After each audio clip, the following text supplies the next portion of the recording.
Hello viewers, let us see how to reduce our machining time, particularly add time during our rest machining operation. In general, rest machining toolpath timing in PowerMill and the actual machining time differs, it mainly because of the lifts between each depth of cut.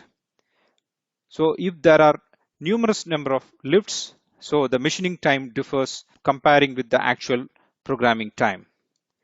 For example, if the PowerMill rest machining toolpath time shows 10 minutes, but while running in the machine, it may take more than 10 minutes.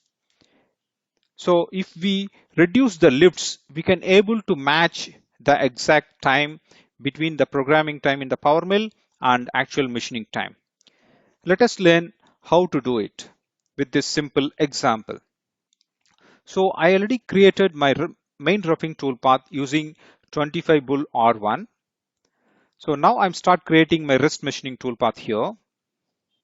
In this rest machining toolpath form, I'm changing my cutter to 10 mm bull nose with R1, and my in the rest area clearance page, I'm changing my step over as 6 and leave my depth of cut as remains same. And in my rest page, I'm changing my reference toolpath as 25 bull R1.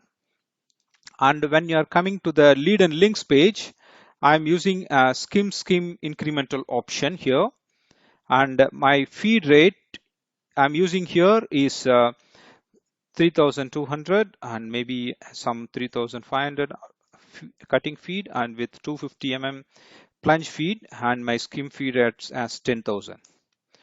Let me calculate this toolpath first. If you closely look at this toolpath, there are numerous number of lifts existing in this particular toolpath. If you want exactly, you can right click the toolpath here and go to the statistics page. You can able to see there are 360 lifts existing in this particular toolpath. At the same time, the toolpath time comes around 5 minutes 15 seconds.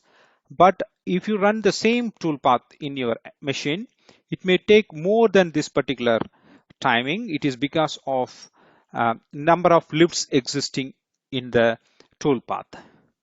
Let us learn how to reduce these lifts and make as a continuous movement here. So for this, I'm copying the same toolpath here and activate that particular toolpath. Go to your toolpath connection page. Without regenerating toolpath, we can able to change the movements here.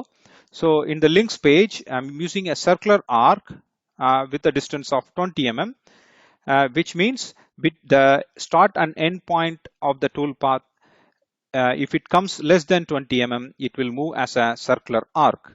So let me apply this toolpath here. If you see this toolpath here in the statistics page, it is having only 12 lifts. At the same time, your programming time also comes less than 5 minutes with the previous toolpath of 5 minutes 15 seconds. And at the same time, if you look at the lifts comparing with the previous toolpath 360 lifts, here it comes only 12 lifts. So there are two benefits. One is your timing is also getting reduced, and also your lifts is also getting reduced. But the main benefit is if you run this continuous toolpath, the toolpath and the programming time in PowerMill and the actual machining time you can match.